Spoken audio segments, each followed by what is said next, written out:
আমরা যখন দিনের আলোতে কাজ করি, ঠিক সেই মুহূর্তেই পৃথিবীর অন্য কোনো প্রান্তে হয়তো কেউ তারা গুনছে। প্রতিদিন আমরা সূর্যকে উঠতে আর ডুবতে দেখি।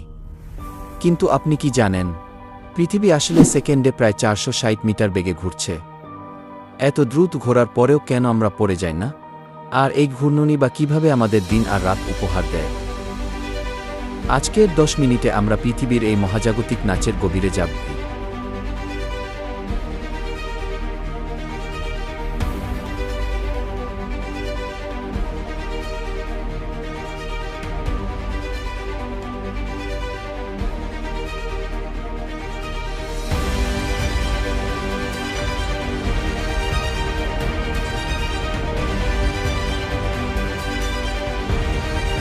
পৃথিবী তার নিজের অক্ষের উপর একবার ঘুরে আসতে সময় নেয় 23 ঘন্টা 56 মিনিট 4 সেকেন্ড, যাকে আমরা রাউন্ড ফিগারে 24 ঘন্টা বলি। একে বলে আহ্নিক গতি। কল্পনা করুন, পৃথিবী যদি একটি বড় বল হয় এবং সূর্য একটি বড় টর্চলাইট, তবে বলটির যে অংশ টর্চের দিকে থাকবে সেখানে আলো পড়বে, তখন সেখানে হবে দিন। আর উল্টো দিকে থাকবে অন্ধকার বা রাত। পৃথিবী যেহেতু অনবরত ঘুরছে, তাই দিন আর রাতও পালাবদল করে আসে। পৃথিবী এত দ্রুত ঘুরছে, অথচ আমরা কেন টের পাই না? কারণ পৃথিবী শুধু ঘুরছেই না, সে একটি সুষম বা কনস্ট্যান্ট স্পিডে ঘুরছে।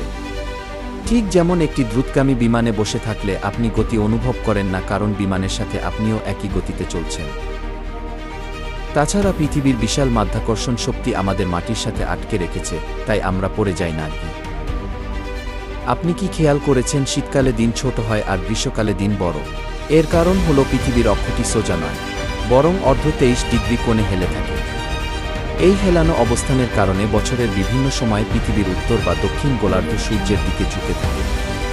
ফলে সূর্যের আলো কোথাও সরাসরি পড়ে, আবার কোথাও বাঁকা হয়।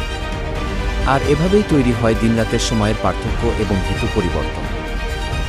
পৃথিবীর এই হেলানো ঘূর্ণনের সবচেয়ে অদ্ভুত দৃশ্য দেখা যায় মেরু অঞ্চলে। যখন উত্তর গোলার্ধ সূর্যের দিকে ঝুঁকে থাকে, তখন উত্তর মেরু অঞ্চলে টানাসর মাস সূর্য কখনোই দিগন্তের নিচে যায় না, অর্থাৎ সেখানে টানাসর মাস দিন থাকে। একইভাবে দক্ষিণ মেরু তখন সর মাস অন্ধকারের চাদরে ঢাকা থাকে। প্রকৃতির এই খেলা সত্যিই বিস্ময়কর। সূর্য ডোবার সাথে সাথেই কেন চারিদিক ঘুটঘুটে অন্ধকার হয় না? কারণ আমাদের বায়ুমণ্ডলে থাকা ধূলিকণা আর গ্যাস সূর্যের আলোকে প্রতিফলিত করে।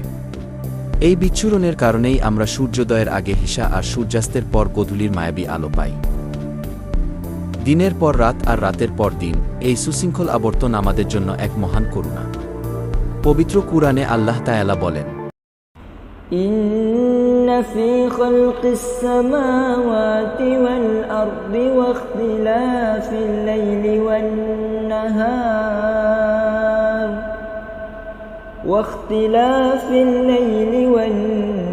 নাহার লাআয়াতিন লিউলিল আলবাব।